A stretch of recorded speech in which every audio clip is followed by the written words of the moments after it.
It's been hard.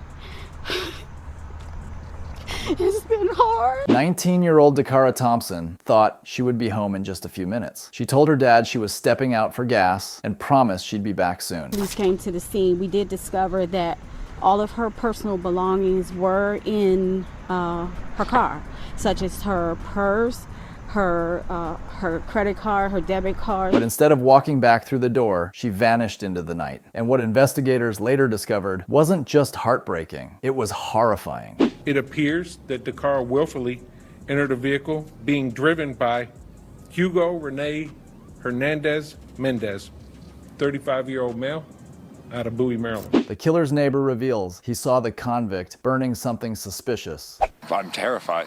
This could happen next door to my house, in my neighborhood. Like, my wife sits regularly in between the two houses and smokes late at night.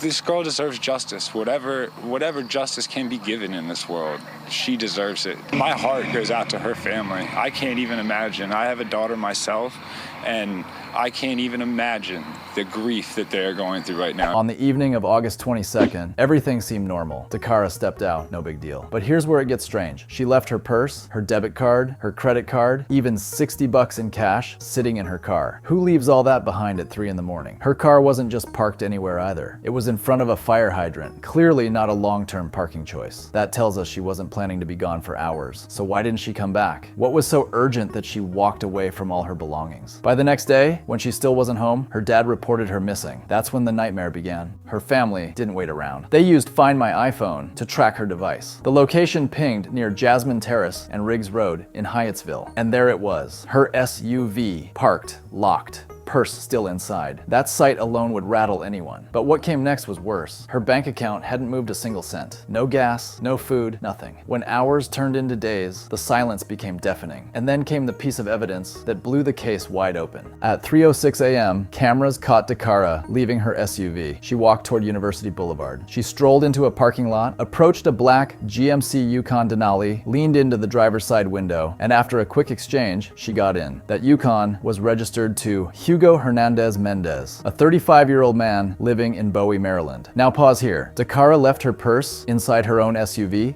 in a fire lane at 3 in the morning, only to climb into Hugo's vehicle. Was this a planned meetup? Did she know him well enough to feel safe? Or was she pressured to move faster than she wanted? Something about this whole scene just feels off. For over a week, the Thompson family lived in a nightmare of not knowing. Every phone call, every knock at the door sent their hearts racing. They were desperate for answers, clinging to the hope that maybe, somehow, Dakara would walk back in. But on August 31st, that hope was shattered. Maryland State Police were called to Route 50, near Annapolis, for what seemed like a routine call. A disabled vehicle blocking traffic. Nothing about it suggested a tragedy at first, but then as troopers scanned the area, their eyes caught something unusual along the South River Bridge. 30 feet below the guardrail, down near the rocky embankment, was a shape. From that distance, it was hard to tell what they were looking at. But as they got closer, their worst fears were confirmed. It was a body. The scene was haunting. The river below was calm, almost mocking in its stillness, while above, traffic kept rushing past. Commuters completely unaware of what lay hidden just out of sight. To think that countless cars had driven by in those 8 long days, never knowing that Dakara was right there, discarded like she didn't matter.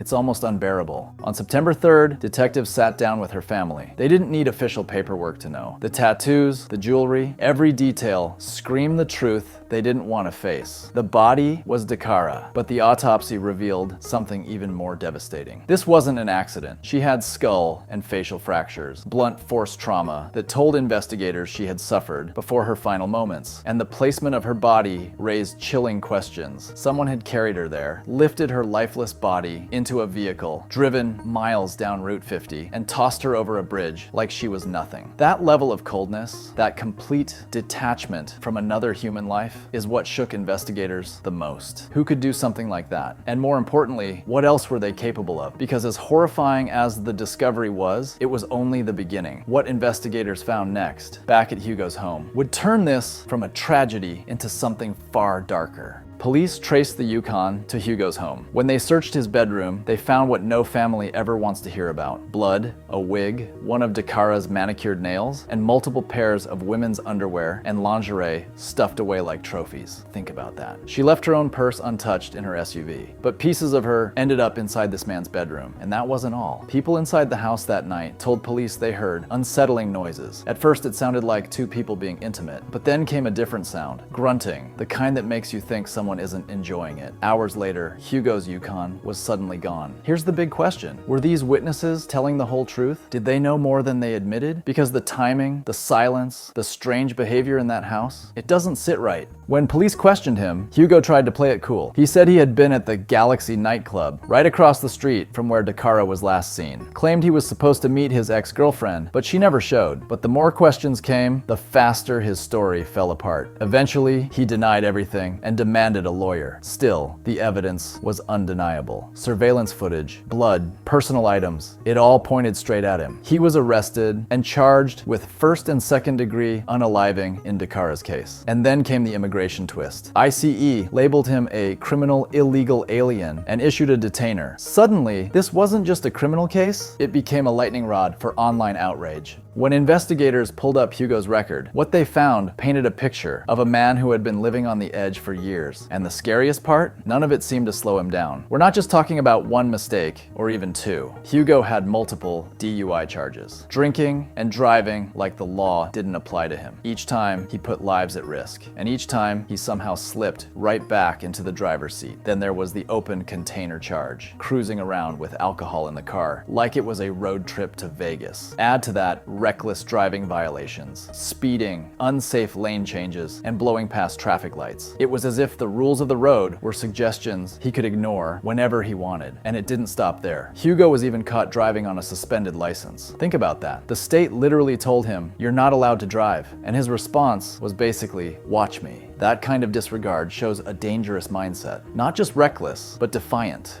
What makes this so frustrating is how preventable it all feels. Time and time again, Hugo had chances to face consequences that could have taken him off the streets for good. But instead, he kept slipping through cracks in the system. He was free, he was driving, and he was building a history that reads less like a list of mistakes and more like a pattern of escalating risk. And here's where the questions really start piling up. If Hugo was already racking up charges, why wasn't he stopped sooner? Was it a matter of overloaded courts? Did he get lucky? Or was it something else, like being overlooked because people thought his behavior was just traffic stuff, when in reality, it was pointing to something much darker? Looking back, his past feels like a warning sign no one paid attention to. And that's the chilling part. Dakara may never have crossed his path if those red flags hadn't been ignored. The evidence inside Hugo's home wasn't just disturbing, it hinted at something much larger. Police didn't just find blood and personal items. They found multiple pairs of women's underwear, lingerie, and personal belongings that couldn't all be linked to Dakara. So here's the question nobody can ignore. Were those trophies? Because history has shown that when someone keeps items like that, it usually means one thing. They're holding on to reminders of other victims. Neighbors started whispering almost immediately. People in the area pointed out other unsolved disappearances. Men and women who had gone missing without explanation. And then came the chilling coincidence. Just 2 days after Dakara's body was found, another person, a father, was discovered dead. Too close in timing to feel random. Add to that the strange behavior of people inside Hugo's house. One roommate admitted to hearing noises that didn't sound right. Another said Hugo had been acting different in the weeks before Dakara disappeared. Yet others claimed they didn't know anything. Was it ignorance, fear, or a cover-up? Were they protecting Hugo or protecting themselves?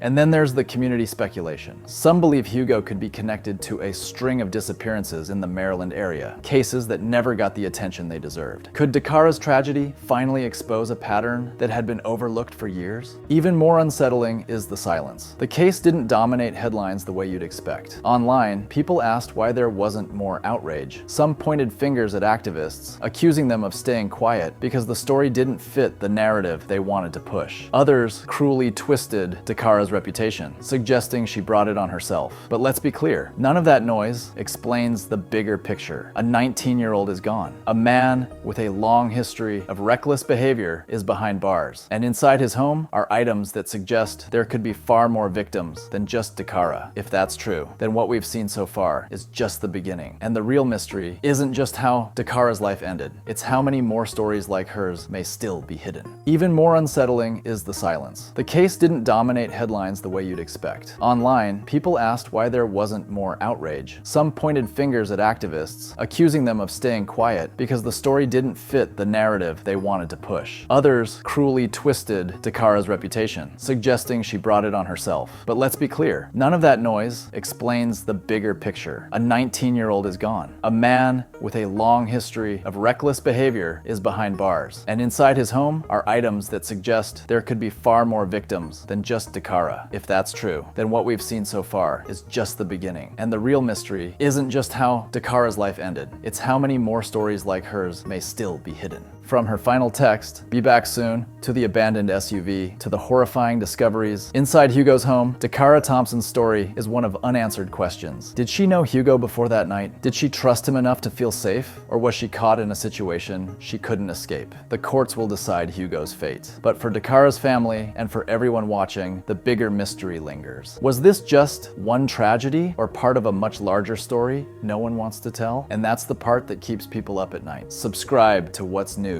for more drama.